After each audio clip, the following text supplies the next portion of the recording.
Denzel Washington destroys woke, host live. His response surprises everyone. The bustling energy of a live television studio swirled around Denzel Washington as he adjusted his seat on the set of the Chase Holloway show. Lights blazed overhead, cameras zoomed into place, and the audience murmured with anticipation. Tonight was supposed to be another typical segment: lighthearted banter, a few laughs, and a glimpse into the life of the Hollywood legend. But beneath the glitzy surface, something far more intense simmered. Chase Holloway, the show's host, was a name that had risen quickly to fame for his unapologetically progressive views.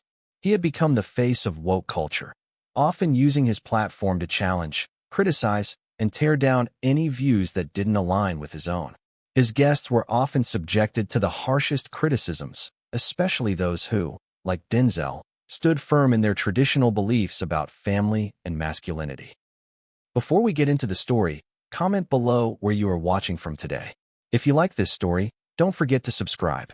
Denzel had agreed to appear on the show to discuss his latest movie role, but as always, the conversation inevitably drifted to the topic that had sparked the most media attention in recent years: fatherhood. In an interview months ago, Denzel had made a comment about the importance of strong fathers in the lives of young boys. The statement had stirred a firestorm of controversy, with critics calling him out for perpetuating outdated, patriarchal values. To Denzel, it was a simple truth: young boys needed guidance, structure, and yes, fathers. But to Chase Holloway, it was a relic of the past that needed to be destroyed. The camera switched on, and the audience's energy shifted. The studio's rhythm changed, and all eyes turned to Denzel. The large digital screen behind Chase flickered with his name in bold letters. The host's voice echoed across the room. "Welcome back, everyone. Tonight, we have the pleasure of sitting down with the legendary Denzel Washington." Chase's voice boomed, his trademark enthusiasm carrying through the set. "Denzel, it's an honor to have you here." Denzel nodded, offering a warm, charismatic smile as the applause from the audience settled. He looked calm, as he always did, unflinching in the face of both praise and criticism. Chase continued, his voice dropping slightly as he shifted the focus of the conversation. "Now, Denzel, we've all heard your thoughts on fatherhood, your belief that young boys need strong fathers in their lives. I have to ask, though, don't you think that kind of thinking is a bit, well, outdated?" The air in the studio shifted. The once jovial tone of the conversation was now laced with an edge, and the audience became more attentive. Denzel knew what was coming next. Chase had made a career of taking on controversial figures like him, poking and prodding at beliefs, looking for an opportunity to dismantle them on air. Denzel leaned back slightly in his chair, his gaze unwavering. He had been through enough interviews to know that no matter how many times this kind of question came up, the real test was always in how he responded. Calm, collected, honest. Chase's voice cut through the silence again. "You've said publicly that boys need fathers to teach them what it means to be a man, but don't you think that's a bit of a slap in the face to the millions of kids who are thriving without a father in the picture?" His tone dripped with condescension, as though he had already won the argument. "What about the kids raised in non-traditional households? Same-sex parents? Single mothers? The idea that fatherhood is the cornerstone of a child's success feels, well, a little problematic, don't you think?" The audience murmured, some nodding, others remaining silent. Chase had set the trap, and now it was Denzel's turn to walk into it, or not. Denzel's face softened, and he took a moment to collect his thoughts. He wasn't surprised by the question. He had expected it. What he hadn't expected was the sharpness in the way Chase had framed it. The attack was subtle but precise, aimed at painting Denzel as out of touch, as someone who didn't understand the complexities of modern families. It was a familiar game, but Denzel had played it before, and he was about to show everyone how it was done. With a deep breath, Denzel replied, his voice steady and deliberate. "Chase, I don't say this to insult anyone. I say this because I've seen what happens when fathers disappear. I mentor boys every week. I see it in their eyes. They're crying for a man to show up." There it was. The truth, delivered not with anger or defensiveness, but with quiet authority. He wasn't attacking anyone. He was simply telling the story of what he had witnessed. Chase's face tightened, but he quickly masked his discomfort with a smirk. "I think you're oversimplifying things, Denzel. Sure, you've seen those boys, But you can't ignore the fact that families today don't always follow the same traditional structure. We're in a different world now. Denzel's eyes narrowed slightly, not in anger, but in quiet resolve. I'm not ignoring anything, Chase. But you attack the structure and then wonder why the foundation is cracking. The room fell silent. The audience, initially skeptical, now shifted uncomfortably. Denzel's words hung in the air like an unspoken challenge. It wasn't just about fathers. It was about something deeper. It was about the very foundation of what made families and society work. Chase's jaw clenched, but he was quick to recover. But what about? I see them every week, Chase, Denzel interrupted, his voice uncharacteristically firm. Those boys need guidance. They need discipline. They need fathers. And I'm not saying it's easy. But pretending like that void doesn't exist doesn't help anyone. It doesn't help the kids who grow up without a male role model. It doesn't help the mothers who struggle to fill that void. And it doesn't help the community. The words came out more forcefully than Denzel had intended, but the tension in the room had reached a breaking point. His words were not just a defense, they were an accusation. And they hit the mark. Chase, for all his quick wit, seemed momentarily stunned. He hadn't expected such a direct confrontation, one that wasn't fueled by bitterness but by compassion and years of personal experience. The audience was silent now, some processing, others uncertain of where the conversation was going. The discomfort that had built throughout the conversation suddenly turned to unease. They were all waiting for Chase's next move. But Denzel wasn't finished. I don't mean to sound like I have all the answers, Chase, but I've seen the pain. I've heard the cries. And I'm telling you, the system is failing those kids. It's failing them because we've forgotten that some of the most important lessons a young man can learn come from a father. Not from a book, not from a social media post, but from a man who shows up. The studio lights seemed to intensify as Denzel finished speaking. His voice had remained calm, but it carried the weight of someone who had seen too much, someone who had walked through the trenches with these young men and understood the long-term consequences of fatherlessness. Chase looked at him, his usual smug demeanor faltering. For a brief moment, the facade cracked. There was a palpable shift in the air, as if the words had hit a nerve deeper than either man had anticipated. The moment of silence in the studio felt like an eternity. Denzel leaned back in his chair, his gaze steady as he met Chase's eyes. The air was thick with unspoken words. The tension was palpable, a quiet battle unfolding on live television. What had begun as a casual conversation about fatherhood had now turned into a fierce ideological clash. For a brief moment, it felt as if the entire world was holding its breath, waiting for the next move. Chase Holloway, ever the professional, fought to regain control of the situation. He cleared his throat, his eyes momentarily darting to the camera before shifting back to Denzel. His usual charm had faltered, but his sharpness remained. He wasn't going to let Denzel's words linger unchallenged. So, you're saying that all of these young men, who are struggling in broken homes, are crying out for a father figure, that they all need this so-called strong father? That's your answer. Chase's voice, now edged with sarcasm, cut through the stillness. I mean, let's be real. This isn't the 1950s anymore. Families look different now. You can't just cling to these outdated notions and pretend like they're the solution to everything. There it was again, the subtle insinuation that Denzel's beliefs were outdated, that he was out of touch with the realities of today's world. It was a common narrative, one that had been used to undermine the value of traditional family structures in favor of a more inclusive, flexible view of what a family could be. But to Denzel, this wasn't just about the past or the present. It was about a deep, enduring truth that transcended time. Denzel sat up slightly, his expression softening. He wasn't angry. He wasn't defensive. Instead, there was a quiet intensity to him now, an unspoken resolve that made the atmosphere even heavier. You're missing the point, Chase, he said, his voice steady but firm. I'm not saying that all families need to fit into the same mold. But what I am saying is that fatherhood is something that we can't afford to dismiss. We can't just sweep it under the rug and pretend like it's not important, because it is. These kids, I see them every week. They're not asking for a superhero or some kind of perfect man. They're asking for consistency. They're asking for someone to show up and be there for them. The audience, who had been following the back and forth with growing tension, seemed to sense a shift. They were no longer just passive viewers. They were emotionally invested, hanging on every word. Chase's rhetoric, sharp as it was, seemed less convincing now, its flaws becoming more apparent in the light of Denzel's calm, lived-in wisdom. Chase, however, wasn't one to back down easily. He pushed forward, trying to regain his footing in the conversation. "But Denzel," he insisted, "you're still not addressing the real issue.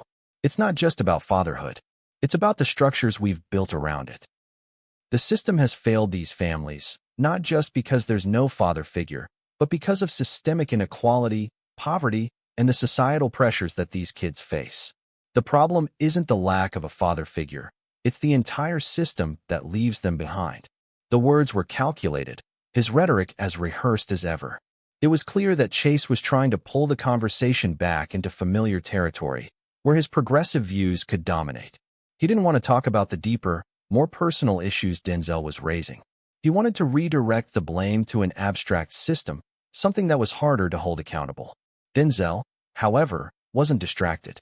He knew that the issues Chase was raising weren't irrelevant. They were just another part of the same complex picture. But they weren't the root cause. The root cause was something simpler, something that, if addressed, could lead to real change. The absence of fathers was not just an inconvenience. It was a wound that bled into every part of society. "You're right," Denzel said, his tone softer now, as though speaking to a friend rather than an adversary. "The system does fail these families, but it's not just the system's fault. We, as men, as fathers, have a responsibility too. And I can tell you from experience, Chase, that the absence of fathers in these boys' lives is one of the biggest wounds they carry. You can point to poverty, you can point to inequality, but until we fix what's inside the house, none of that will matter." He paused, letting the weight of his words sink in. The studio was still now, the only sound the faint hum of the lights above. "I've seen it, Chase. I've seen boys, good boys, who are angry, lost, confused. They want a father. They want a man to show them what it means to be a man. Not the kind of man society tells them to be, but the kind of man who shows up, day in and day out. The kind of man who teaches them to stand tall, to take responsibility, to understand that their actions have consequences. That's what they're missing." There was a pause, a heavy silence as Denzel's words resonated with the audience. No one dared interrupt. Chase's face had gone a few shades paler. He wasn't used to being on the back foot, and the weight of Denzel's personal testimony had caught him off guard. Chase shifted in his seat, his fingers drumming lightly on the edge of the desk. He opened his mouth to speak, but no words came out. For the first time in the interview, it seemed as though he wasn't sure what to say next. Denzel didn't press him. Instead, he gave him a small, understanding nod. "I'm not here to fight, Chase. I'm here to speak the truth. These kids don't need an argument. They need action. And that starts with us, with fathers, stepping up." The statement hung in the air, thick with the unspoken weight of truth. Chase had no immediate response, his usual quick retorts faltering in the face of Denzel's sincerity. The host, ever the professional, tried to regain control, but the dynamic had shifted. What had started as an attempt to undermine Denzel's viewpoint had now turned into an emotionally charged reckoning. Chase glanced at the audience, his eyes quickly scanning their faces. Some were nodding, others were clearly moved by Denzel's words. A few even seemed to be wiping away tears, though they quickly composed themselves. The host's hand hovered over his notes, but it was clear that he no longer knew how to steer the conversation. It was Denzel who took control now, his words carrying a quiet finality. "The truth, Chase, is that these kids need fathers. It's not just about being present. It's about being the kind of man who shows up and does the hard work of raising a boy into a man. No amount of policies, no amount of progress can replace that. If we want to fix what's broken, we have to start there." The room fell silent once again. Even the crew backstage, who had been used to the usual banter of talk show interviews, seemed to hold their breath. Denzel had spoken not just as an actor or a public figure, but as a man who had lived the struggles he was speaking about. His words carried the weight of someone who had seen the impact of fatherlessness up close. And for the first time in the interview, the room seemed to understand that. Chase remained quiet, no longer able to dismiss Denzel's words. For all his preparation, all his rhetoric, He was left with one undeniable truth. Denzel was speaking from a place of lived experience, and it was hard to argue with that. The atmosphere in the studio had shifted dramatically. The playful banter, the rehearsed jabs, the back and forth between the host and his guest. All of it had faded into something far deeper, far more uncomfortable. For the first time in the interview, there was an awkward tension hanging in the air. Denzel's words had cut through the carefully constructed facade of the show, leaving behind a sense of unease that neither the host nor the audience could shake off. Chase Holloway, once the commanding figure of the show, now seemed small in comparison to the weight of the conversation. The cameras continued to roll, but the mood had changed. The energy that had once buzzed with anticipation now felt muted. The audience, who had initially leaned forward with curiosity, seemed to be waiting, unsure of what would happen next. Denzel sat there, composed, his eyes calm, but there was a visible change in him as well. He had said what he needed to say, and now, it was up to the world to understand it. Chase, however, wasn't willing to let Denzel's words go unchallenged. He could feel the shift in the room, the way the conversation was slipping from his grasp. His role as the dominant voice of reason, the progressive champion, was now in jeopardy, and that was something he couldn't accept.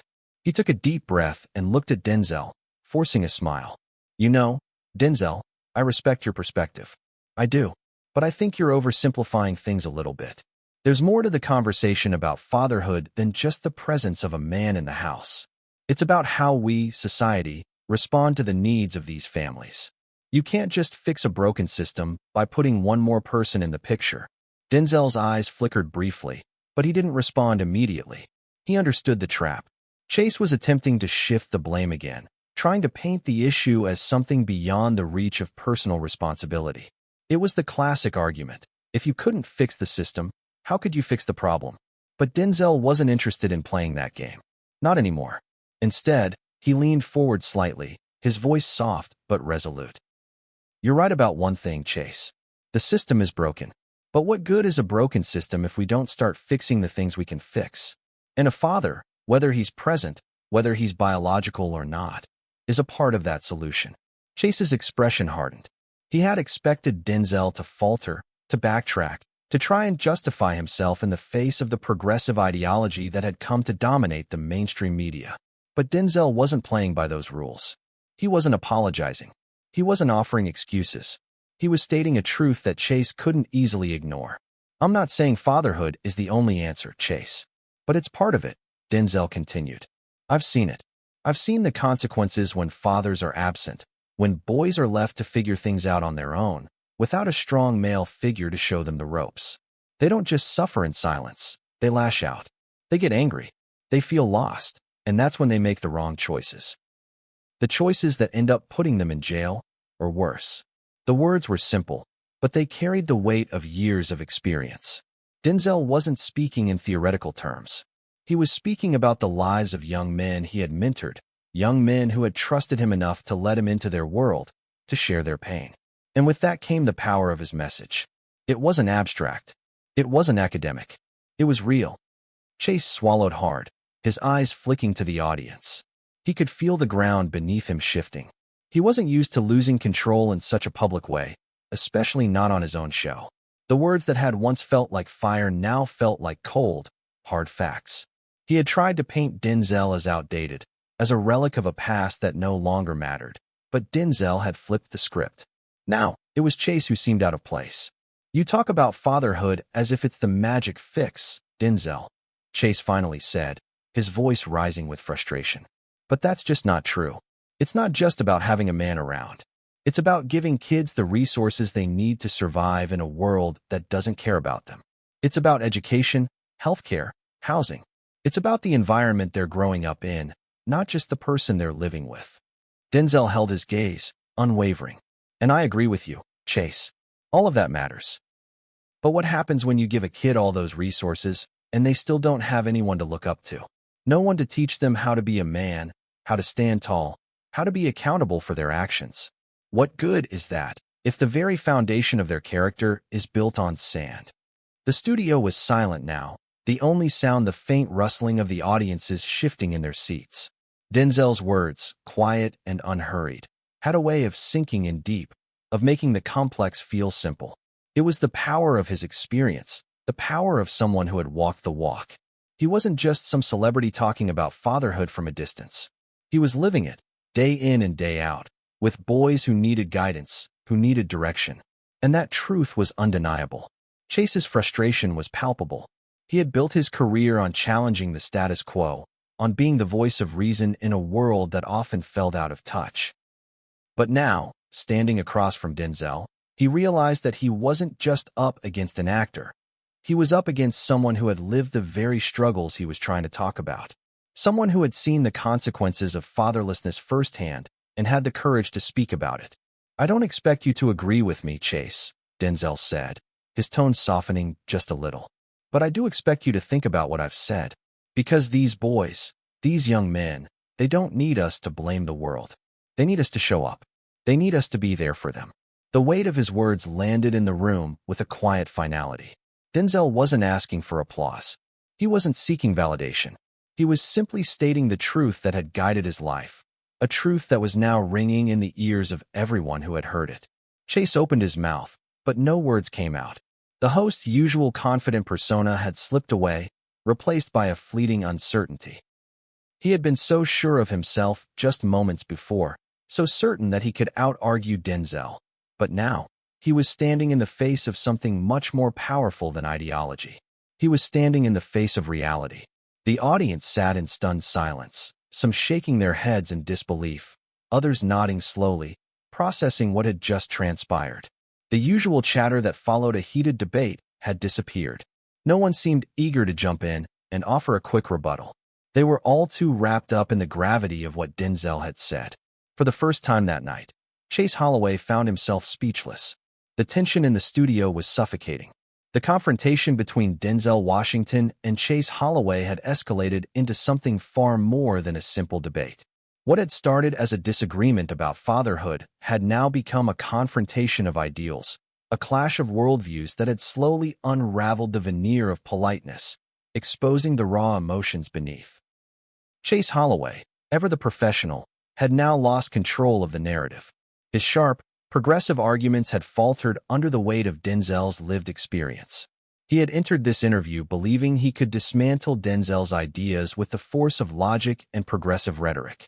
Instead, he found himself stumbling in the face of the truth, truth spoken not with anger, but with compassion, experience, and an unwavering belief in the importance of fatherhood. The host's usual bravado had all but disappeared. He was no longer the man who effortlessly commanded the stage. Now, he was someone grappling with the reality of the conversation that had unfolded. His once confident tone had turned defensive, his words coming out in a disjointed, frustrated stream. "Denzel, you're not hearing me," Chase said, his voice rising with irritation. "You keep saying that fatherhood is the answer, but it's just not that simple. These kids, these boys, they don't need just any man. They need the system to change. They need better schools, better resources, better opportunities. They don't need some idealized version of masculinity, some cookie-cutter father figure to fix them." The words tumbled out quickly, as though Chase were desperately trying to convince not just Denzel, but himself. His hands fidgeted with his notes, his mind racing to find a counter-argument that would allow him to regain his footing. But Denzel wasn't making it easy. Denzel was simply speaking from the heart, without pretense, without apology, and without the need for validation. Denzel's gaze softened as he listened, his expression unchanged. He knew Chase was floundering. He had seen this before. People who clung to their ideologies so tightly that they couldn't see the truth staring them in the face. They believed that changing the system alone would fix everything, but Denzel knew better. He had seen the system fail these boys time and time again. He had seen what happens when the foundation isn't strong enough to hold up the weight of their struggles. "You're right," Denzel said, his voice calm and measured. "The system needs to change. We both know that. We need better schools, better opportunities, better resources. But if we don't start by fixing what's inside the house, none of that matters. None of it. You can give a kid all the books in the world, but if he doesn't have someone at home teaching him how to read those books, teaching him how to think critically, teaching him what it means to be a man, then what have you really given him?" Chase opened his mouth to respond, But Denzel wasn't finished. His words were coming faster now, no longer tempered with restraint, but propelled by a deep frustration that had been building over the course of the interview. This was more than just an argument about fatherhood. This was about a fundamental misunderstanding of what it meant to truly help these boys. "I've seen it, Chase," Denzel continued, his voice gaining intensity. "I've seen the boys who are drowning in anger, in confusion, in pain. They've been told by the world that they can do it all on their own, that they don't need a father, that they don't need guidance. And what happens? They turn to the streets, to gangs, to violence. They get lost in the system you're trying to change. And all the while, we sit here debating the same old points, missing the fact that the real problem, the root of it all, is the absence of a father." The words hung in the air, heavy with truth. The audience, which had been quiet up until this point, now seemed to stir. Some were nodding in agreement. Others were visibly emotional. Denzel's words had struck a chord, and the usual coolness of the talk show setting had given way to something far more visceral. Chase looked out at the audience, his eyes shifting uneasily. The facade he had carefully built around his progressive ideals was beginning to crack. He had prided himself on being the voice of reason, the defender of modern family structures, the champion of change. But now, faced with Denzel's undeniable experience, those beliefs felt hollow. "I'm not saying fatherhood is the only answer," Denzel said, his voice softer now, but no less powerful. "But it's a damn good place to start. These boys, they need fathers who will show them how to be men. Not just in the traditional sense, but in the sense that they need someone who will be there for them when the world isn't. They need someone who will teach them to take responsibility for their actions, to own up to their mistakes, to stand tall in the face of adversity. They need someone to show them that they can be more than what society tells them they are." The room was still now, the only sound the faint hum of the cameras. Chase, still unable to respond, seemed lost for words. The usual bravado he had relied on for years had evaporated, replaced by a growing realization that Denzel wasn't just talking about abstract ideals. He was talking about the boys he mentored, the boys whose lives were being shaped by the very things Chase had dismissed. "You know, I don't expect you to understand, Chase," Denzel said, his voice gentle but firm. "But I've seen it with my own eyes. These boys, they're not looking for a miracle. They're not looking for a savior. They're looking for a man to show up. That's it. A man who will be there when no one else will. A man who will take them under his wing and teach them how to navigate the world, not just by giving them things, but by showing them how to be something better than what they've been taught." There was a pause as Denzel let his words sink in. For the first time in the interview, Chase didn't have a comeback. There was nothing left for him to say. The conversation had moved beyond the intellectual debate he had hoped to control. It had become something personal, something that couldn't be dismissed with a clever retort or a progressive slogan. The camera zoomed in on Denzel as he spoke the final words of the segment. "You want to change the world, Chase? Start by showing up. Start by being the kind of man these boys need. It's not about being perfect. It's about being there, being present, and being someone they can count on." The silence in the room was deafening. Even the crew, who had been used to the usual ebb and flow of talk show energy, now felt the weight of what had just transpired. The audience was still, unsure of how to react, as though they too were processing the power of Denzel's words. And then, slowly, a single clap broke the silence. It was tentative at first, but soon others joined in. The applause grew, not out of politeness, but out of respect. The truth of what Denzel had said resonated with everyone in that room. They could no longer pretend that the issue was as simple as changing the system or blaming the absence of fathers on something distant. They could no longer ignore the deep, painful truth that fatherhood, real fatherhood, was an irreplaceable foundation upon which everything else rested. Chase remained silent, his face unreadable. He had been caught off guard, but in that moment, there was no escape from the truth that Denzel had laid bare. He had lost the argument, not because his points were wrong, but because he had failed to see the reality that Denzel had been trying to convey. And as the applause grew louder, it was clear that the audience, too, had recognized that truth.